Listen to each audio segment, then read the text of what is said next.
Halo semuanya, selamat datang ke Bali. Kamu pernah nggak sih merasa bingung gitu?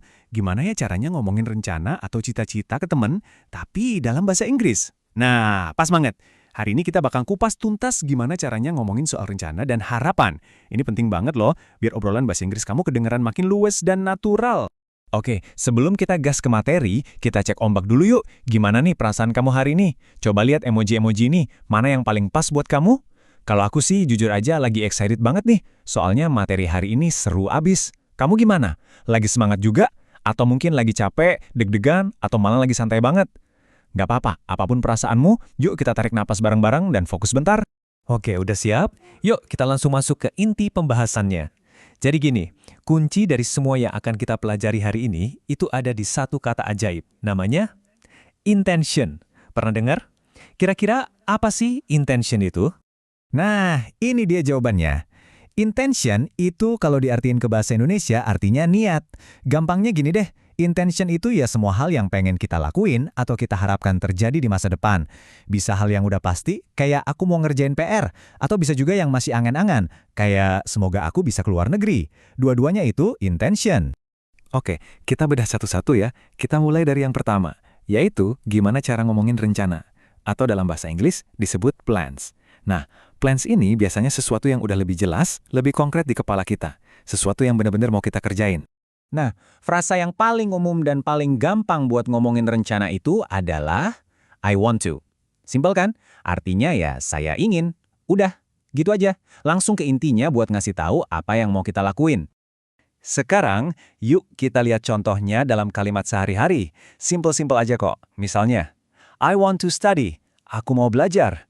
Atau, I want to play football. Aku mau main bola. Satu lagi, I want to help my parents. Aku mau bantu orang tuaku. Tuh kan, gampang banget kan makanya?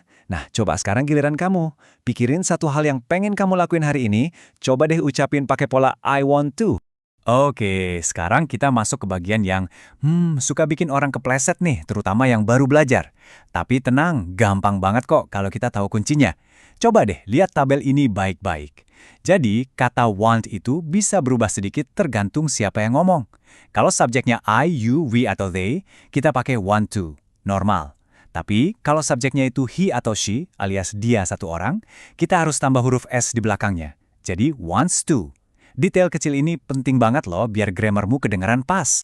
Biar makin nempel di kepala, kita ulang lagi ya. Ingat aja kuncinya, kalau ngomongin he atau she, want-nya harus pakai S. Jadi, wants. Titik. Contohnya nih, she wants to go home. Dia perempuan mau pulang. Atau, he wants to watch a movie. Dia laki-laki mau nonton film. Gampang kan? Cuma nambahin S doang kok buat dia. Terus, gimana kalau kita mau nanya? Nah, polanya juga beda dikit. Mirip kayak tadi. Kalau nanya ke kamu langsung atau ke mereka, kita pakai do. Contohnya, what do you want to do after school? Tapi, coba tebak, kalau kita nanya tentang he atau she? Yap, bener banget. Do-nya kita ganti jadi does. Jadi pertanyaannya, what does she want to do after school? Aturan do dan does ini sepaket sama aturan want dan wants tadi. Ingetin ya. Oke, teorinya udah dapat nih. Sekarang, bagian favoritku, waktunya praktek. Eits, jangan tegang dulu. Kita bakal latihan bareng-bareng kok. Udah siap? Oke, lihat kalimat ini. He wants to bla bla bla a movie. Nah, ada bagian yang kosong tuh. Kira-kira kata kerja apa ya yang pas buat ngisi titik-titik itu? Kalau ada film, biasanya diapain sih? Aku kasih waktu 3 detik buat mikir ya. 3, 2, 1. Dan jawabannya adalah watch. Yap, he wants to watch a movie. Keren. Gampang kan sebenarnya? Makin sering kita latihan kayak gini, nanti juga otomatis hafal polanya tanpa perlu mikir lagi.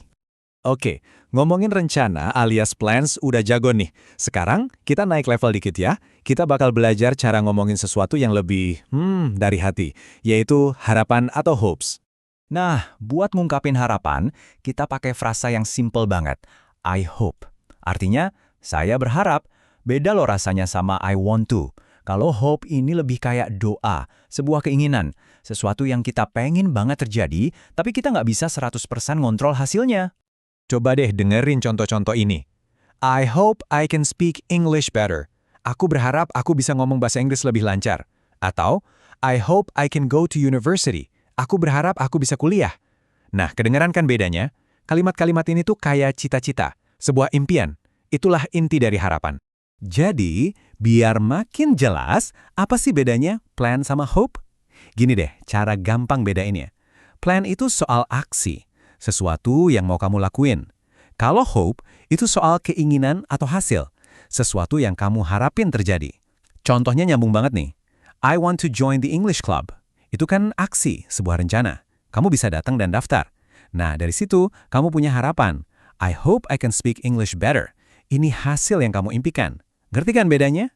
Oke, sekarang giliran telinga dan mulut kita yang kerja. Siap-siap ya, kita bakal dengerin sebuah percakapan pendek. Tugas kamu simple, dengerin baik-baik gimana mereka pakai kata want to dan hope di obrolan beneran. Oke, kita mulai dari orang pertama. Sebut aja si A.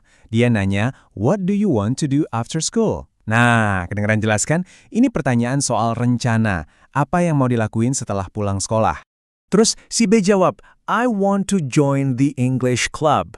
Dia pakai want to karena ini adalah sebuah aksi, sebuah rencana yang mau dia jalanin. Nah, si A nanya lagi nih, tapi kali ini lebih dalam. Dia nanya, what do you hope for? Dengar kan? Pertanyaannya sekarang ganti, bukan nanya rencana lagi, tapi nanya soal harapan. Dan si B pun ngejawab, I hope I can speak English better. Nah, ini dia. Harapannya dia ini nyambung banget sama rencananya tadi. Dia mau ikut klub Inggris, itu rencananya. Karena dia berharap bisa ngomong Inggris lebih jago. Itu harapannya. Keren kan? Gimana dua hal ini saling berhubungan?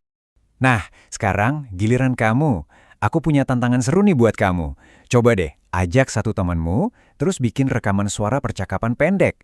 Isinya simpel aja. Kalian saling tanya jawab soal rencana pakai I want to, dan soal harapan pakai I hope. Nggak usah panjang-panjang, masing-masing ngomong 4 kalimat aja udah cukup banget. Yang paling penting itu kalian berani ngomong dan suaranya jelas. Percaya deh, ini cara belajar paling cepat. Sebagai penutup, aku mau ngasih satu pertanyaan buat kamu renungin. Nggak usah mikirin bahasa Inggris dulu. Coba pikirin tentang diri kamu sendiri. Kira-kira apa sih harapan terbesar kamu saat ini? Apa yang benar-benar kamu impikan buat masa depan? Apapun itu, aku doain kamu juga punya rencana yang bagus buat ngejar harapan itu. Makasih banyak ya udah belajar bareng hari ini. Sampai ketemu lagi di materi selanjutnya.